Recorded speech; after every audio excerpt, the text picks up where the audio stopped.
এবং বিচারের মধ্যে পাঁচিল হয়ে দাঁড়িয়ে রয়েছেন আমাদের মুখ্যমন্ত্রী। একদমই নিবৃতে কাঁদছে। এবং আজকে আমি জানি না, সিবিআই তদন্ত হয়েছে, আমরা অত্যন্ত খুশি হয়েছি। অনারেবল সুপ্রিম কোর্ট সুও মতো কেস করেছে, কিন্তু জানি না কতটুকু এভিডেন্স রয়েছে। আমরা শুনছি যে ঘরে খুন হয়েছে সেই ঘর থেকে বডিকে নিয়ে গিয়ে নাকি যে ছবি আমরা পেয়েছি সেমিনার হলে সেখানে রাখা হয়েছে।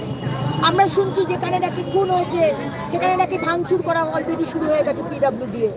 আমরা শুনছি সেখানে একটা বেসিন ছিল, সেই বেসিনটার মধ্যে কিছু অনেক এভিডেন্স ছিল, সেটাকে সরিয়ে দিয়ে নতুন বেসিন রাখা হয়েছে। তাই আমি জানি না কতটুকু এভিডেন্স থাকবে, কিন্তু আমাদের দৃঢ় বিশ্বাস কোথাও না কোথাও আমাদের মনে হচ্ছে বিচার নিশ্চয়ই পাবে।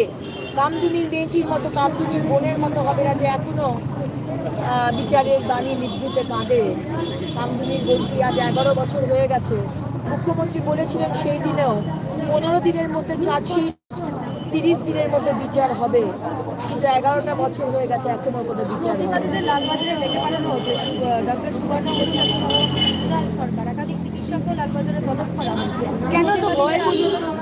প্রতিবাদী কণ্ঠরোধ কেন এত ডেকে পাঠাচ্ছে? কেন, কিসের ভয়?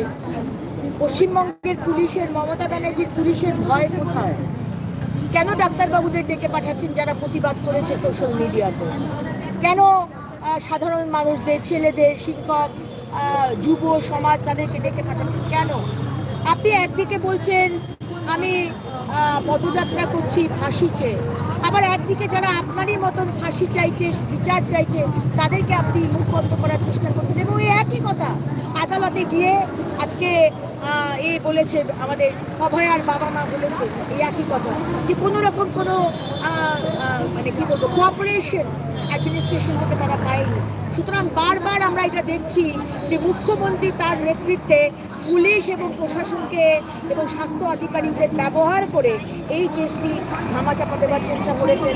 কারণ টিএমসির একজন এমপির ভাইপো নাকি এর সাথে জড়িত, এটা ওখানকার রাজ্যিকরের ডাক্তারবাবুরা বলছে।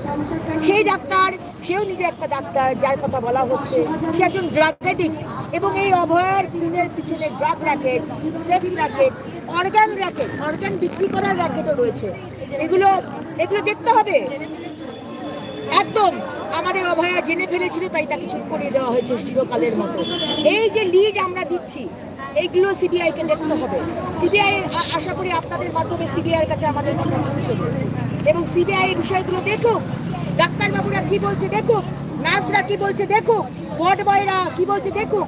এগুলো দিতে হবে, কারণ কি মুখ্যমন্ত্রীর যারা যারা রয়েছেন স্টুডেন্টস, তারা অলরেডি আমার মনে হয় অনেকটাই ট্যাম্পারিং।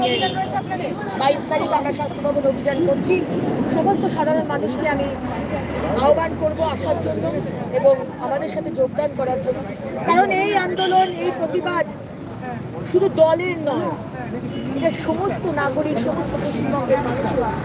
আজকে হ্যান্ডিক্যাপ, পুরো মানুষ, বয়স্ক মানুষ, ইয়াং, অ্যাসিড ভিকটিমস, ট্রান্সজেন্ডার, সবাই রাস্তায় নামছে, কারণ আমাদের কারোর সুরক্ষা নেই। এখানে ল অ্যান্ড অর্ডার ভেঙে গেছে, টোটাল অ্যানার্কি।